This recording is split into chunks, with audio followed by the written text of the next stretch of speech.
views and opinions expressed on this public access programming do not necessarily represent those of the Hawaii Media family of radio stations. It's time for Sunday morning public access programming on this Hawaii Media radio station. Good Sunday morning to you. I'm Johnny Merrill. It's time once again for our Sunday morning public access programming on our 5 stations here on the island of Oahu. And that'll be Oldies 101.1, K-Rock 101.5, Retro 97.1, The Exit 96.7, and Jazzy 107.5. And I have the pleasure once again of being joined by a member of Grassroots Institute of Hawaii, and that would be Policy Director Malia Hill. Good Sunday morning to you, Malia. Good morning. Transparency, we hear that buzzword utilized by politicians all over the place. I mean, that's the word. I mean, you could probably look it up. It's the most utilized word in politics these days. We all want to be transparent. They're all promoting and promising transparency, but are they truly? Corruption and bribery here, Malia, making the headlines in Hawaii just in the past year. We've had numerous government employees and politicians convicted of accepting bribes and abusing their power. A lot of people here, a lot of people in Hawaii fed up with it, and it looks like lawmakers might do something. Is that the case? Why is everyone asking? Why does it seem so corrupt? And are we really that much worse off than any other state? You know, you're right that it just seems like we just keep getting this news, this corruption news. It just seems everywhere. You have the mailbox conspiracy. You have the FBI probes that have resulted just fairly recently in the arrest of several members of the Honolulu government under Caldwell's administration. You have those bribery investigations. You've seen them target, even county and civil servants going to jail.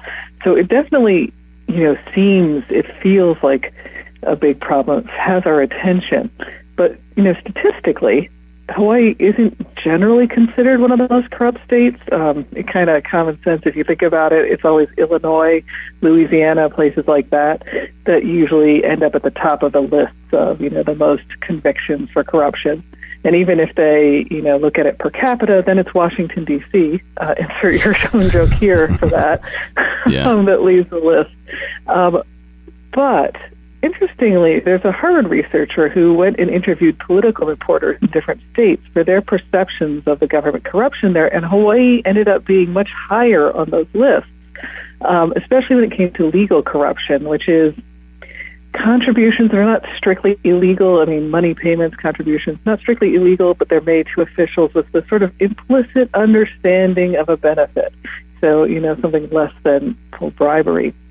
And that pushes us up a lot higher on those corruption scores. But, there's something else going on here, too. And it's just, don't attribute to corruption what could be explained by incompetence or inefficiency. And I think that might be one of the things that contributes to our belief in Hawaii that there's just rampant corruption. We might really just be seeing waste or mismanagement with not a corrupt agenda, but it's still, equally frustrating, and it kind of leads to this, loss of faith in government either way. And either way, transparency is actually the answer. When people can see government actions and decision-making, whether you're talking about incompetence and inefficiency, or you're talking about the corruption, transparency is the prescription, the cure.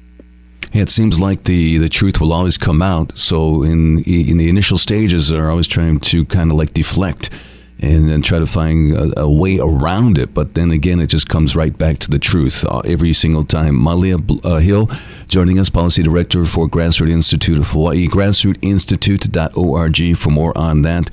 I'm Johnny, and I know that one of the Grassroots Institute's missions, Malia, is to promote accountable government, and that often means asking government agencies for the records. Is that right? And can you explain to listeners just how to access public records and how that keeps government accountable?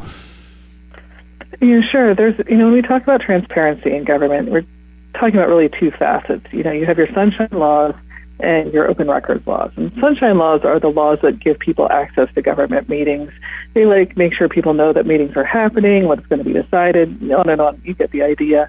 It's pretty obvious how sunshine laws promote accountability. You actually get to sit there and watch government in action. It prevents them from getting away with anything in secret if there's a meeting. But, not all government actions are taking place in these public meetings. A lot of the work and decisions are happening in these different agency offices. They also have studies and statistics that go into that decision making. They're put on record. And that's also something that people need access to. For example, talk about the decisions that were made during the COVID-19 pandemic. Why did the governor make the decisions he did? Who was advising him? What information did they use? These are decisions that governed us for months, and they're being made in private.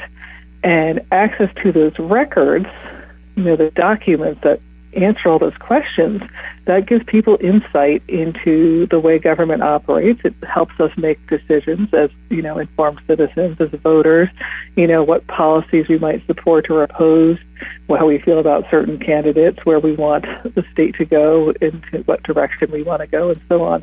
That's really the heart of why transparency is important and why open records are important.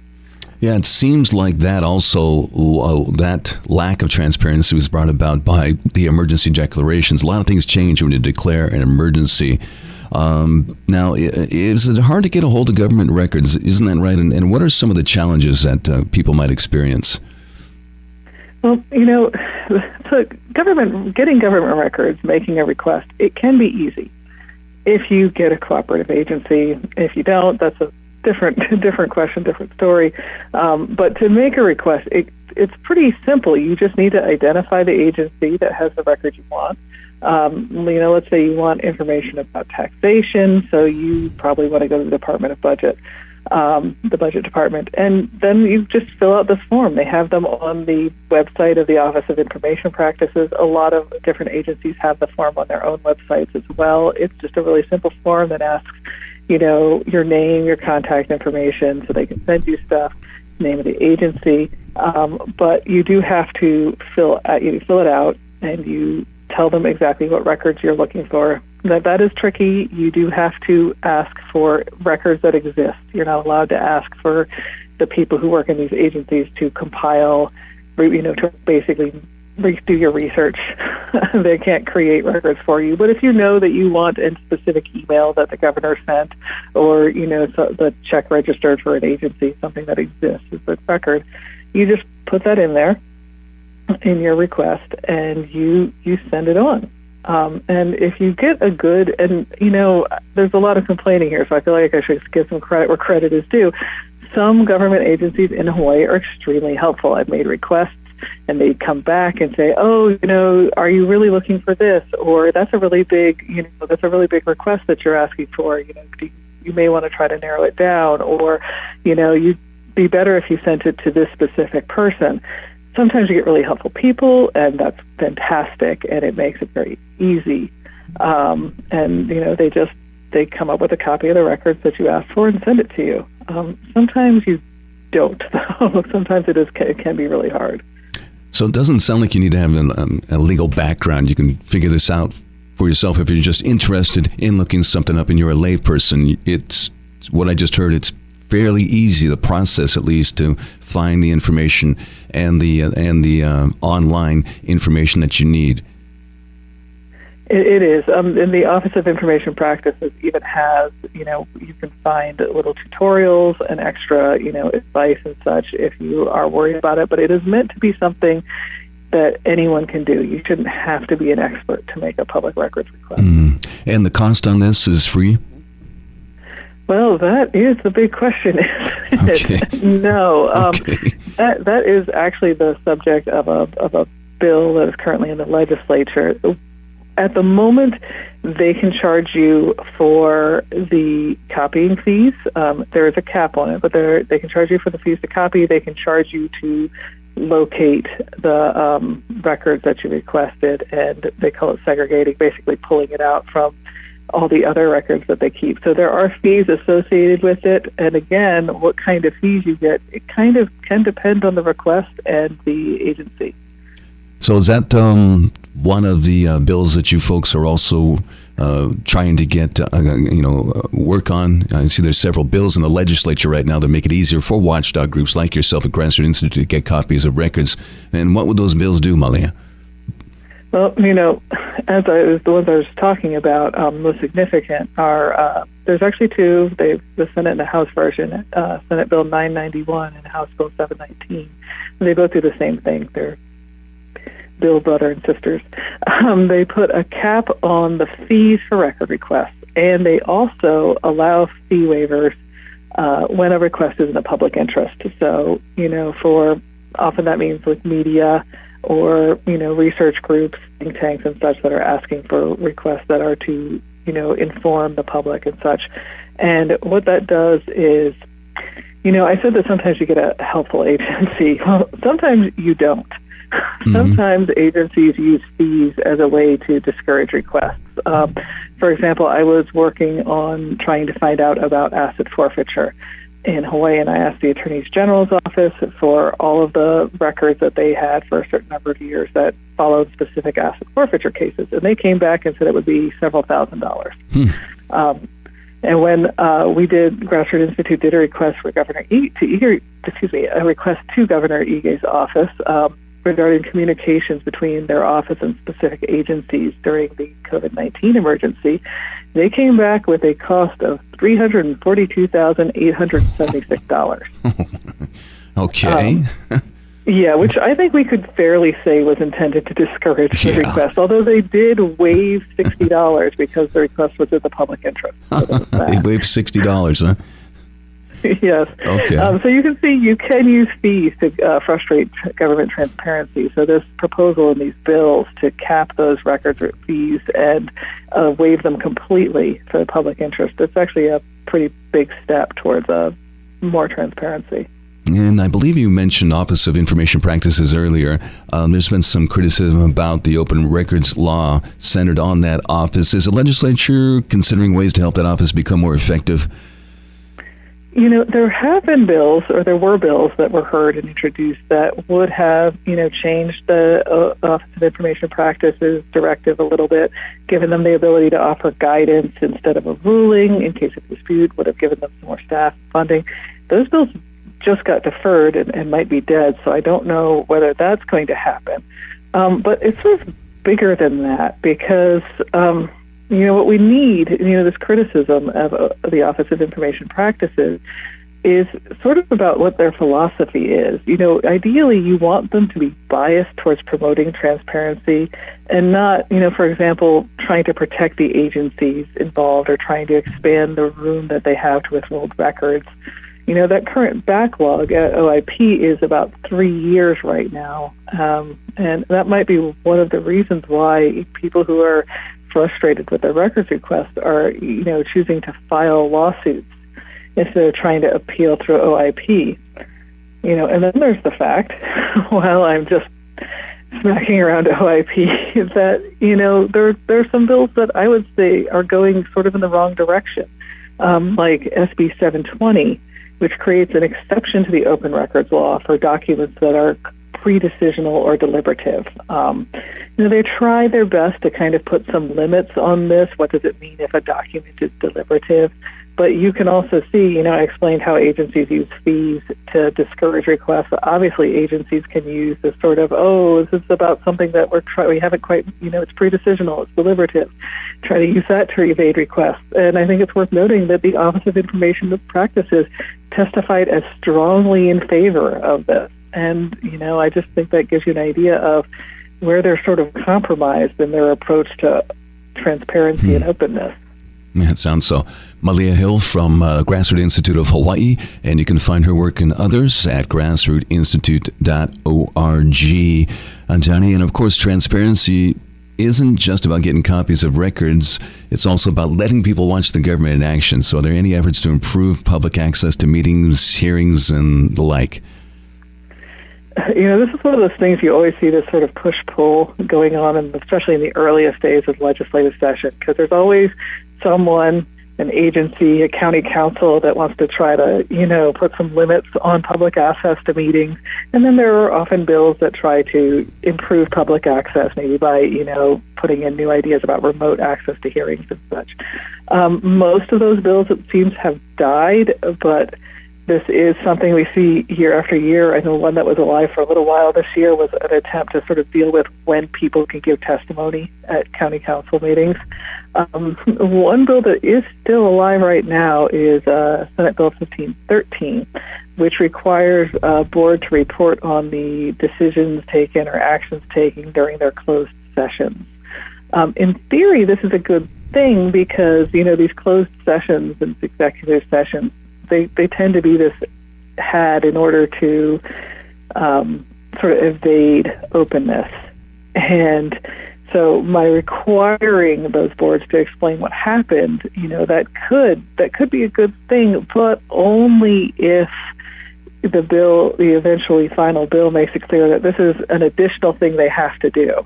Not, they can't be used in a way to try to excuse staying in executive session longer than you're supposed to, which is something that does happen on occasion. Okay, so what's the chance of these transparency bills passing? Does anyone oppose them? It seems pretty straightforward, It always amazes me because I feel like, this seems so obviously simple and good. Why does it have so much opposition? Like the fee waiver bill that I was talking about, the capping fees and waiving fees for public interest, that actually was that passed last year, went right through both houses, ended up on Governor Ige's desk, and Governor Ige vetoed it. So that just kind of shows you that even something that just seems like, common sense, a good bill, it just isn't guaranteed to pass. We're hoping that Governor Green will view this more favorably and that, we've made some changes that will address any concerns that there might have been that contributed to the veto. But, you never really know until the very last day of the governor's vetoes, I guess. Mm-hmm. Well, I mentioned this earlier, but in the past, I know Grassroots Institute has been concerned about the governor's emergency powers. And during the COVID-19 crisis, y'all worked on a bill that would allow the legislature greater authority over the governor when it came to emergency orders. What happened with that bill? And are there any emergency powers bills that you're watching this session, Malia? Well, there's only really one emergency powers bill that's still alive this year, which disappoints me because I agree emergency powers reform is extremely important. And just because, we're not currently living under emergency rule doesn't mean that it still isn't worthy of reform. But as I said, the only bill still alive is SB 767, which prevents the governor or mayors from suspending open records or vital statistics requests in an emergency. Very famously and notoriously, Governor Ige did exactly that during the early days of the COVID-19 emergency. He got a lot of criticism for it, since Hawaii is the only state that ended up suspending its open records laws. And there's still really no explanation as to why it was necessary. The law has a provision that gives agencies extra time to respond if there's an emergency. And the bill that's now going through the legislature explicitly says that, just to make sure that everyone understands. I think it's really an important issue because I think we need more transparency, not less, in a time of an emergency, because that's when it's really important people trust the government and the decisions that are being made. Exactly. There's been a lot of talk about the Foley Commission, and the Commission to Improve Standards of Conduct. It was formed last year to propose some new ethics rules and laws, and if I'm not mistaken, Malia, how are its recommendations faring in the legislature? Would enacting them make a dent in Hawaii's corruption? I think there are some really good suggestions that comes out of the Foley Commission report. And, of course, I think it's important to note that they elevated transparency. It was one of the 3 ways that they identified to improve ethics and standards in government. And I do think that a lot of these recommendations would make a big difference. A lot of the report is about the influence of money in politics, strengthening oversight and ethics, and there have been a lot of bills about ethics in government, rules about campaign contributions and so on and so forth. We'll see how those fare as they sort of run into the real world of the legislature. But I'm fingers crossed on the transparency reform, because that cap on fees that discussed was also part of the Foley report. And again, it just sort of underlines how that public access to open records is part of ethics in government. Can I ask you a wild card question? I think you got one or two more questions left. The word corruption is being used here. We don't know, and we don't know the status on something Kenji Price initiated with the rail. That investigation, speaking of transparency here, do you folks have any insight on how that's going? What direction it's taking? Because it's really dropped off the radar. That is a fantastic question, because it's one of those things that every few weeks I check. What do we know? Do we know what's happened? Is it, are there any updates? And I think the rail is a really good example of this question about corruption, because we've seen all these corruption reports, this civil servant, even something as simple as the permitting department has corruption, and we see how the rail goes and we say, it must be corruption. It's got to be corruption. And then we see, there's an investigation, and so that makes us feel like it's definitely corruption. And we see the bad things that, bad reports out of the rail. This was done wrongly. This needs to be fixed. And we think, it has to be corruption. And maybe it is, or maybe it's just mismanagement. And I think that's something that we need to think about. And in a sense, either way, it prompts us to take action. Just because if it isn't corruption, if it's just mismanagement, is that better? That's why I think the transparency is the answer to both, because just mismanagement is not a good excuse, and the fact that the rail is notoriously a little bit difficult to get answers from. Yeah. Just deepens that mistrust. So we have that mistrust that, leads us to say, oh, it must be corruption. Whether it's corruption or inefficiency and incompetence, I do think a lot more transparency is needed out of rail. Yeah, one day maybe we'll find out in this lifetime. Okay, Malia, even if these bills we discuss pass, the governor still needs to sign them, the new governor, Governor Green. And I know the Grassroots Institute was part of a letter to Governor Green in support of greater transparency. Can you tell us a little bit more about the letter?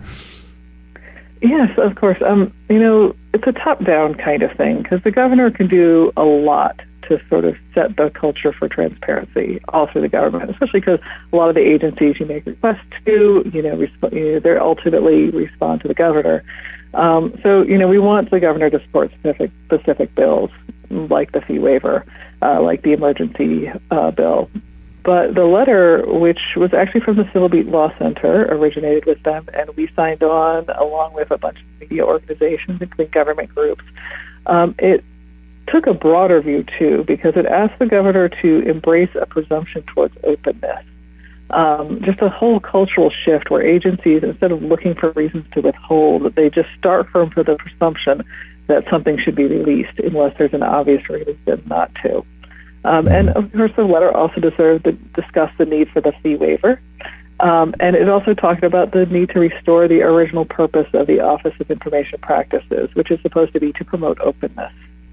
Okay, did the governor respond to the letter, and do you think that he would support these bills? He did respond positively to the letter, and we have been told that his office will be looking at the specific proposals that were made in it. That's somewhat less than, what we would like, which I think is probably a standing ovation and of course, I am 100% on board. But still, the positive response does make us a little optimistic, and we hope that he will end up supporting, these bills. And even so, it's just the first step, because this is really about changing the culture in a state where there's just not this full embrace of openness and transparency. And that's what we need to do. We need to change the culture in order to see what we want changed in the law. A lot of information as usual, courtesy of Malia Hill from Grassroots Institute of Hawaii. Anything else to add before we say aloha this Sunday morning?